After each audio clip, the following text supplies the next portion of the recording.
Your NHS payslip is about to look different, and it has nothing to do with your actual pay rise. From the 1st of April 2026, the NHS pension scheme rolled out its updated 6-tier contribution structure. And if you didn't check the fine print, you might be confused about why your take-home pay barely moved despite getting a raise this year. Let's break down exactly what changed, why it changed, and what it means for the money landing in your bank account every month. Here's the part almost nobody explains properly. The NHS pension scheme has used a tiered contribution system since 2015, meaning the percentage you pay into your pension depends on how much you earn. What changes every April isn't usually the rates themselves. It's the salary thresholds that decide which tier you fall into. And this year, those thresholds jumped by 3.8%, tracking the September 2025 Consumer Price Index figure. That's actually higher than the 3.3% Agenda for Change Pay Award most NHS staff received. So here's the twist.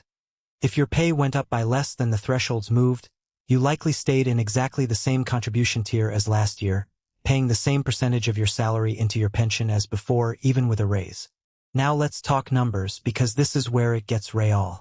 As of the 1st of April 2026, there are 6 contribution tiers. If your pensionable pay is up to £13,259, you're paying 5.2%.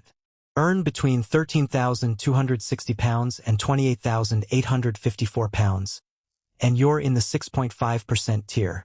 Push past that into the £28,855 to £35,155 range, and your rate climbs to 8.3%. From £35,156 to £52,778, you're contributing 9.8%. Between £52,779 and £67,668, it's 10.7%. And if you're earning £67,669 or more, you're at the top tier, paying 12.5% of your pensionable pay into the scheme. These rates themselves haven't actually moved since April 2024. What moved is where the lines are drawn. But here's the detail that catches thousands of NHS staff off guard every single year. And it's the single most misunderstood part of this entire system. Unlike income tax, which is marginal, meaning you only pay the higher rate on the portion of income above a threshold, NHS pension contributions apply to your entire salary the moment you cross into a new tier. There's no gradual phase-in.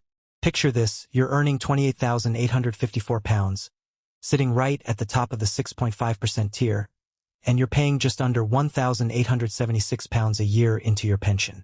Your salary rises by a single pound to £28,855, and suddenly you're bumped into the 8.3% tier, not just on that extra pound, but on your entire salary. Your annual contribution jumps to roughly £2,395. That's over £500 more taken from your pay, triggered by one extra pound of income. Healthcare workers have started calling this the pension cliff edge, and it's a real risk anytime you're offered extra hours, a small increment, or a modest promotion that nudges your pay just over a boundary. It's also worth knowing what actually counts toward your pensionable pay, because it's not just your basic salary. High-cost area supplements, recruitment and retention premiums, and most regular on-call or acting-up allowances all get added in when determining which tier you land in. So 2 people on the same agenda for change band could sit in completely different contribution tiers depending on whether one of them receives a London waiting supplement or a retention premium. On the flip side, overtime payments, expense reimbursements, one-off non-consolidated payments, and car allowances generally don't count toward your pensionable pay, so they won't push you into a higher tier. There's another layer to this that rarely gets airtime: what your employer is putting in behind the scenes. For 2026-27, NHS employers contribute 23.7% of your pensionable pay on top of what you contribute yourself. To put that in perspective, most private sector employers in the UK contribute somewhere between 3 and 8%. Of that 23.7%, NHS organizations pay 14.38% directly, while the remaining portion is funded centrally on their behalf. It's one of the reasons the NHS pension scheme is still widely regarded as one of the most valuable retirement benefits available in the country, even when the monthly deduction on your payslip stings. If you're a part-time worker, there's some reassurance here too. Your tier is based on what you actually earn, not a full-time equivalent salary.